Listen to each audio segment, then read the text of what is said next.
In a world that changes by the hour, we return to timeless truths. For the next 10 days, I invite you to journey through ancient wisdom, not as history, but as a compass, a guide for clarity, calm, and strategy in an uncertain world. This is not just content, it's a recalibration. Day 1, turmoil everywhere. Stillness is the root. In chaotic times, do not act recklessly. A settled mind gives rise to wisdom. Number 1, introduction. When the world spins out of control. We live in a time when change is no longer linear, and crises don't follow each other in sequence. They overlap, intersect, and amplify each other. Armed conflicts in Ukraine and the Middle East threaten global security. Economic uncertainty surges amid inflation, rising interest rates, and energy shortages. Artificial intelligence is upending job markets, disrupting creativity and challenging ethics. Supply chains fracture. Geopolitical alliances shift. The news cycle never sleeps. The markets never pause. The algorithms never stop. In such a world, what is a person to do? Common advice says be faster, react quicker, stay plugged in, hustle. But wisdom, true wisdom, offers something radically different. Be still. Number 2, what is stillness? Stillness is not the absence of motion. It's not laziness. It's not apathy. It's not indecision. Stillness is presence without panic.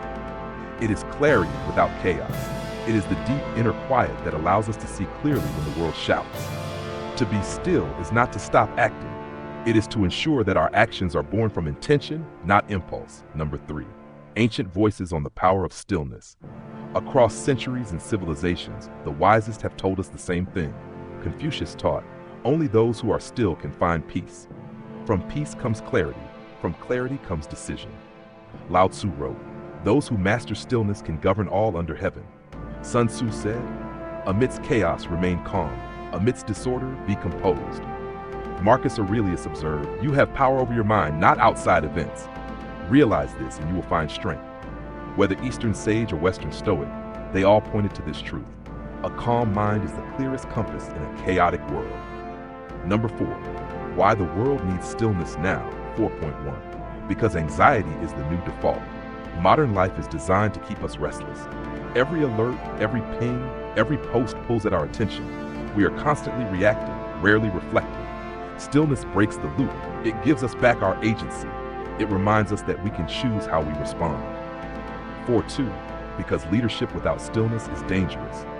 Leaders who cannot pause cannot lead wisely. Whether you run a team, a business, or a country, decisions made in panic often become tomorrow's regret. Stillness gives us space to discern signal from noise, act based on principle, not pressure, lead with confidence, not confusion. Because in the age of AI, human judgment is sacred.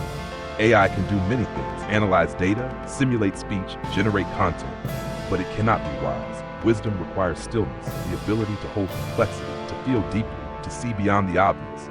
As machines rise, our humanness, especially our capacity for grounded reflection, becomes more essential, not less. Number 5, the Stillness Toolkit, practicing calm in a noisy world. 5.1, begin your day in silence. Before checking messages or headlines, sit for 5 minutes. Breathe. Notice your thoughts without judgment. Set your intention for the day. 5.2, create a pause protocol. Before making major decisions, pause. Ask, is this urgency real? What am I afraid of? What's the long-term consequence of acting now versus waiting? 5.3, fast from information. Choose one day each week to unplug. No news, no social media. Let your mind detox. Let your inner voice speak louder than the crowd.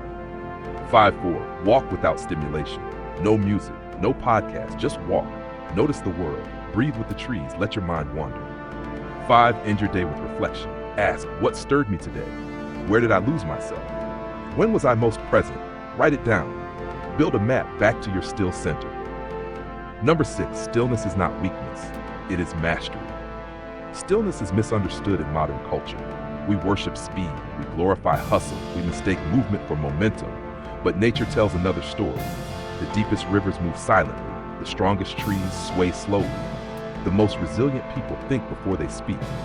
To be still is to know your depth. To be still is to hear what others miss.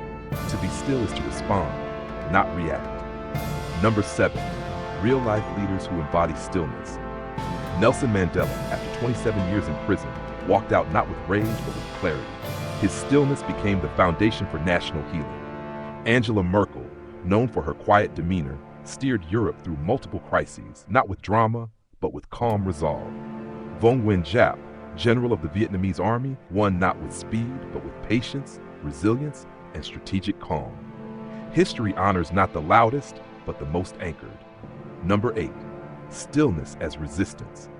In a world that wants you distracted, stillness is rebellion. In a culture that profits from your anxiety, calm is currency. In a time when everyone's shouting, silence is strategy. Stillness is not the absence of engagement, it's the foundation of wise engagement. Number 9, conclusion. Choose stillness every day. The world may not slow down, but you can. The headlines may scream, but your mind doesn't have to echo them. The future may be uncertain, but your presence can be powerful. When the heart is still, the mind is clear. When the mind is clear, the path appears. You do not need to outrun the storm. You only need to stand still and become the eye of it. That is where peace lives. That is where wisdom waits. That is where your true power begins.